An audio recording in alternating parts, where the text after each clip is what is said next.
strap off? I'm so fucking ready. This thing is death. Are you overwhelmed? I'm overwhelmed. I'm overstimulated because I'm literally not supposed to be wearing a corset right now in my life. And it's killing me. I'm so ready. We have an hour drive to the hospital. Oh, my hair looks cute, though. I look cute, though. They do.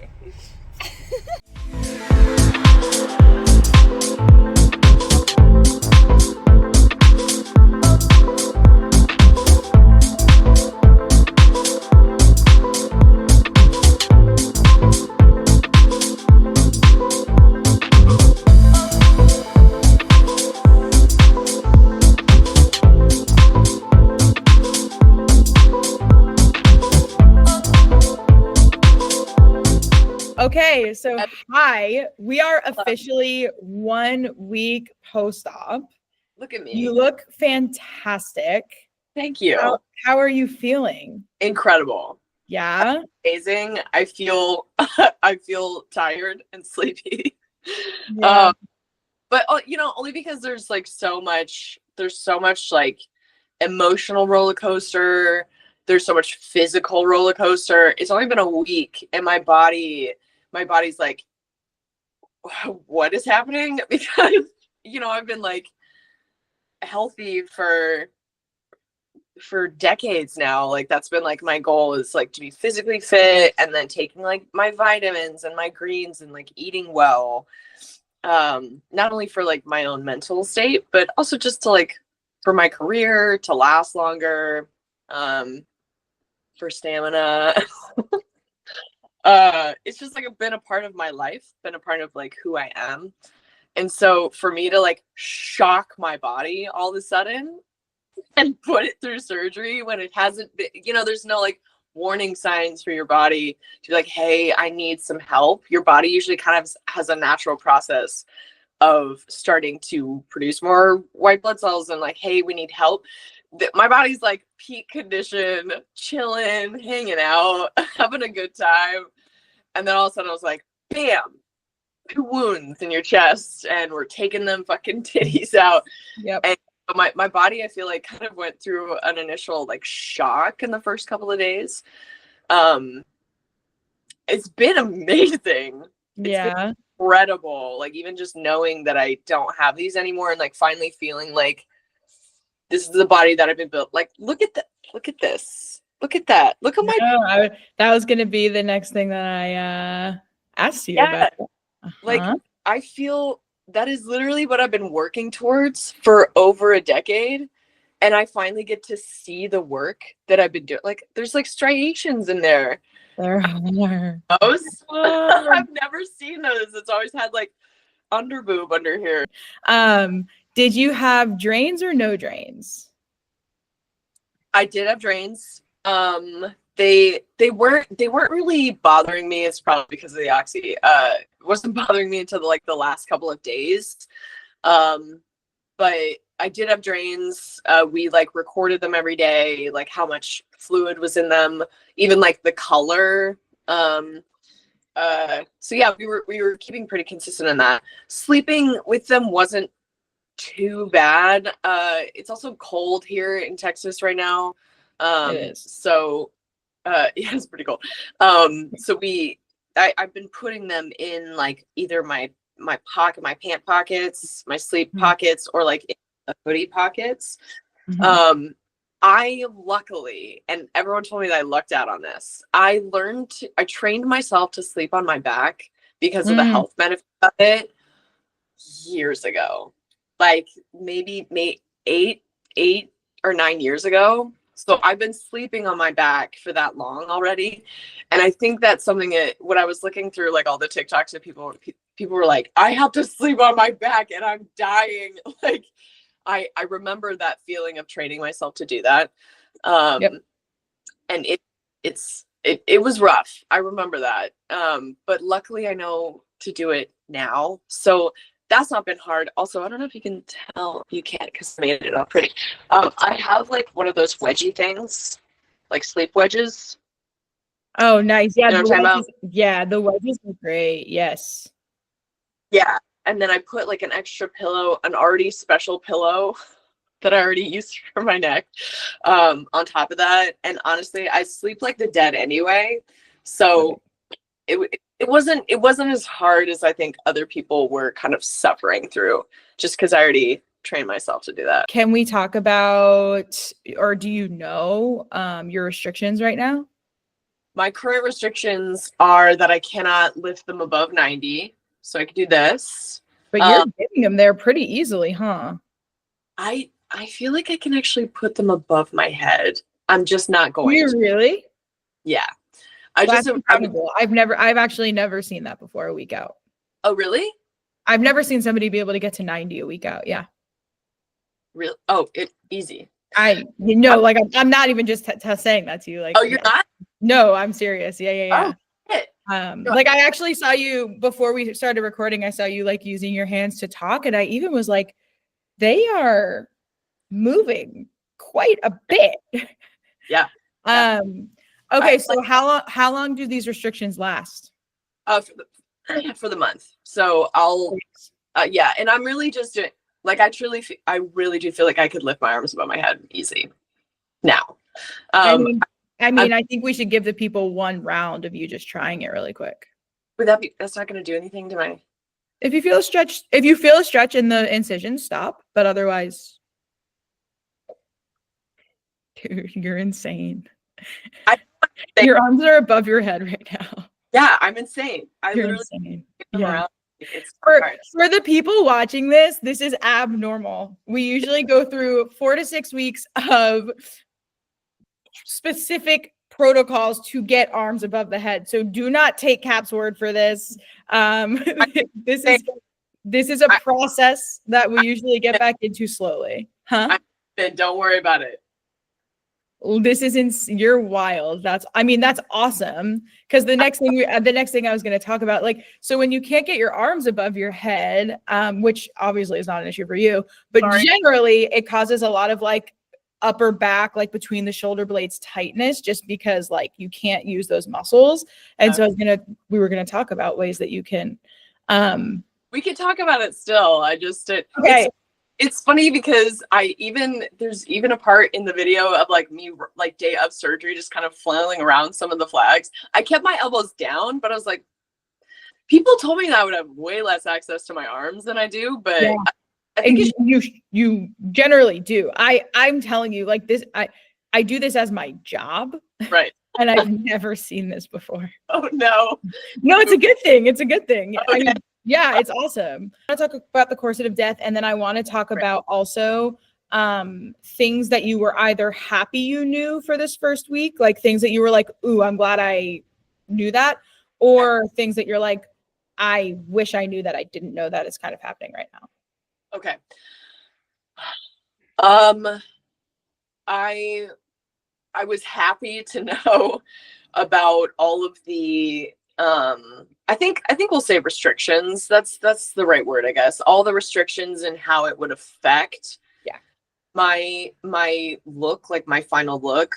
I was happy to know already. I think it's also like my autistic brain is also, it feels good if it knows things ahead of time, even before the ahead of time. Yeah.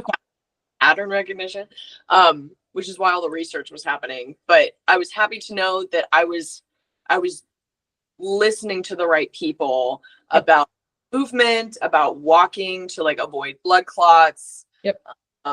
Even like there was a nutritionist that was talking about vitamins that you should keep up like a day or two after to help with the healing process. The amount of protein that I should keep up to keep muscle mass as best I can. I was happy to know that I was going to be basically like out, like laying down and napping for most of it, because I think that would have been a shock to me too. It's just like I feel bad that I'm sleeping all the time because I'm such like a go kind of person. Something I wish someone told me or someone offered me was a very intense neck massage. Yeah. Before. It's mainly from I think it's just from sleeping and then like being stiff and just using my core all the time. And then in the corset of death, which I'll talk about, it was a lot of like it was a little bit of hunching Mm. And I think I saw that in people as someone who has a naturally, well, I guess not naturally, I've been training as a dancer for so long to have good posture. That this was very uncomfortable. This position of just like bending over. You get a little bit of like a rounded shoulder because the corset doesn't go all the way up. It stops like at like basically your collarbone or maybe even a little bit lower. So you kind of like hunch around it. You're hunching around it. And also it's very I haven't worn a bra. I think it's been like a year and a half, maybe 2 years. Like I just wasn't wearing bras. I would wear like at max one of those fun, tank tops that I love that you always, but like that, even that, I think my body was not used to some of the like, and like having done theater, I've been in a corset before, and I remember doing like Shakespeare for like a 3-hour play, and then at the end of it, not only my digestion was kind of off because it's pushing it down, but I remember taking off and being like full expansion of ribs. That I realized that for like 6 days I wasn't even taking like a full breath. And I wish someone, and maybe you'd have to be in my unique experience of like being a dancer and moving around as much as I do to tell me that, but no one told me that. And it's actually really common. I mean, I think I agree. I think your posture is better than most, but even still, like my shoulders come forward a little bit, but if I had to be in compression like that, like our shoulders naturally go forward around that compression. And so I think it's, and so like, I mean, the digestion is spot on. I think there are other things at play, like the other pain meds and things too. But like that mid shoulder blade neck pain that comes from being in the binder and from being pretty sedentary is very real. And it's actually the biggest thing that we deal with post-op because not in your case, but in most, the thing to do when you have that pain is to move your arms, right? Like to like get some motion and do all these things. And a lot of people can't do that yet. So we're like working up to getting to 90 by the time the restrictions are lifted at 4 weeks. So we're working up to getting just like hand to shoulder level. And even doing that can really help that pain. Something I wish. We're going into week 2, or technically today maybe is already week 2, but regardless, we're going into your second week.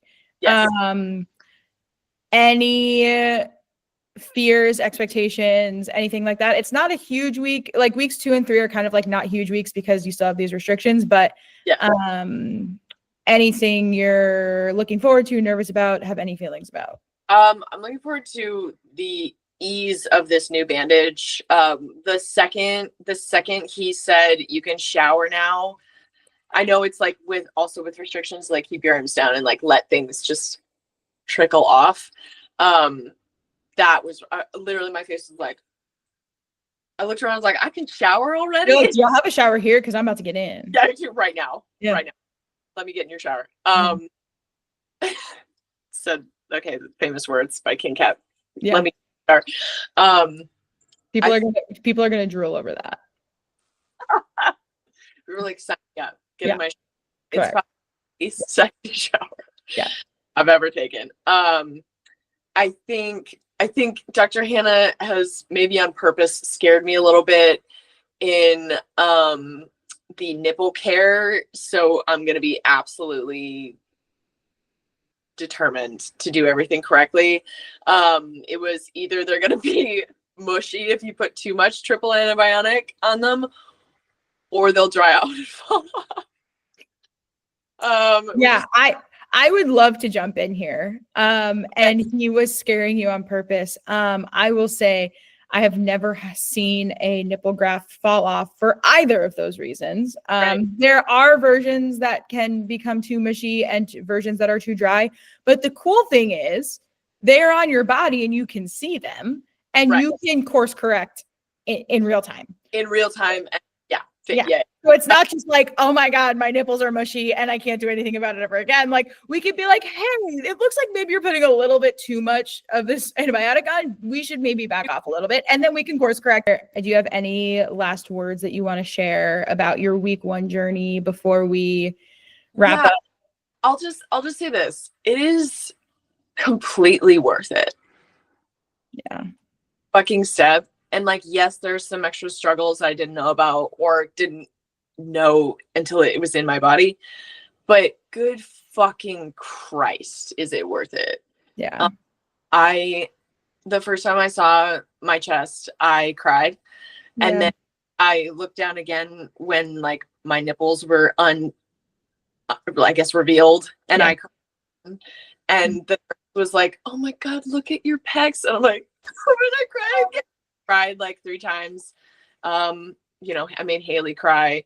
It was just, it's such a beautiful gift that I didn't know that I could ever afford, mentally do, be in a position of queer support to do. And here I am. I've found myself in the middle of it. And this journey to recovery is going to be nothing. It's going to be fun. And I will also say thank you for being vulnerable and not only sharing your like physical and emotional experience, but also sharing your body and just like letting this be a really cool learning opportunity for folks. I know we've talked about this a lot off camera, but I think it's worth noting that we are super, super thankful for you. So Happy to do it. Yeah, thank you. And of course, I am so happy for you. And I can't wait. I can't wait for our big reveal where we get to see your full chest with bandages on. I'm so excited for literally the whole thing. But thank you so much. This is so meaningful. And yeah, we appreciate it. Of course.